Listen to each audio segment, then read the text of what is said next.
Hi, I'm Dr. Noelle Lucas from Blue Oasis Pet Hospital, and I'm here to talk to you about cat surgery and some of the questions that you might have regarding that topic. And I have an assistant who's going to ask me some questions about cat surgery. Dr. Lucas, when are cat surgeries considered elective, non-elective, or emergency?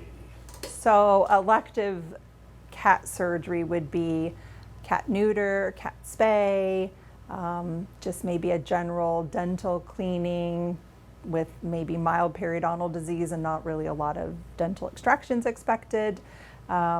Basically things that don't have to be done, but we would like to have them done, that would be elective.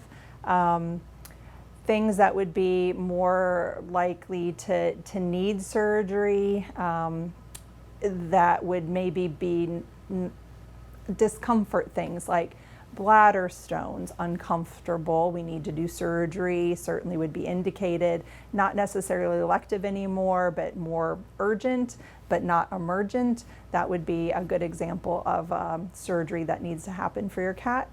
And then emergency surgery would be, we have to take your cat to surgery right now. We cannot wait. There's no tomorrow, it's today. So that would be maybe like an obstructive foreign body that is causing your cat not to be able to move food through its digestive system. Maybe a bleeding tumor that's hemorrhaging in the abdomen and needs to be removed immediately to save its life. Those would be emergency surgeries. What are the most common cat surgeries? The most common are cat neuters and cat spays. By far the most common reason we're putting your cat under anesthesia and doing some surgery. And also here at our hospital we do quite a bit of dentistry. So we find a tooth that is maybe resorbing, or a traumatized tooth, a fractured tooth, a tooth problem that's hurting your pet, or a lot of periodontal disease that's causing a lot of inflammation. We're going to put your cat under general anesthesia and do something surgical in the mouth. Those are the most common that we do here. What about tumors, foreign objects, and bladder stones? Yeah, so some of those other the other surgical procedures done on cats at Blue Oasis are, we do take bladder stones out here. They're very rewarding. We like to get stones out of bladders and get that pet pain-free.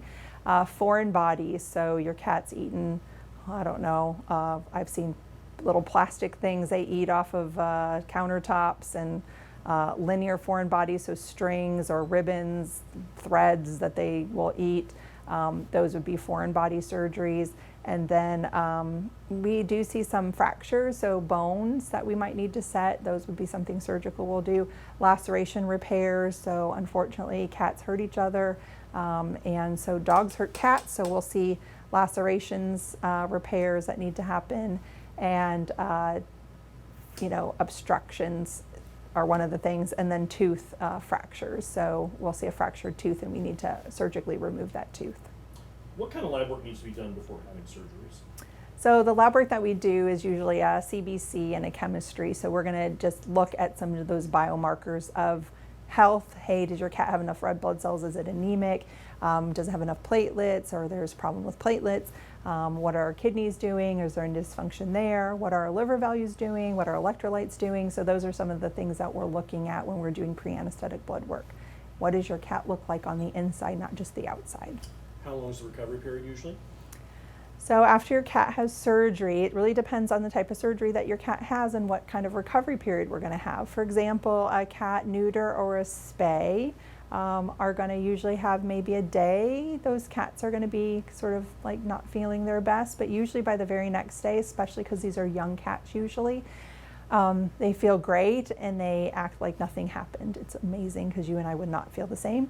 And then if we have a cat that has maybe an extraction, we're also maybe a day. Unfortunately, some cats are having much bigger surgeries. For example, a foreign body surgical procedure or extensive oral surgery. Those cats actually might take several days to kind of start to feel better. What can be done to help speed up your cat's recovery after at home for surgeries? So speeding recovery really involves really listening to your veterinarian's aftercare instructions, like how to give them their medications, how often to give them their medications, Where do they go when they come home from general anesthesia and surgery?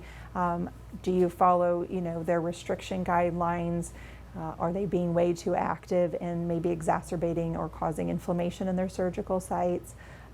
So speeding recovery often involves a partnership between you and your veterinarian and following their aftercare instructions.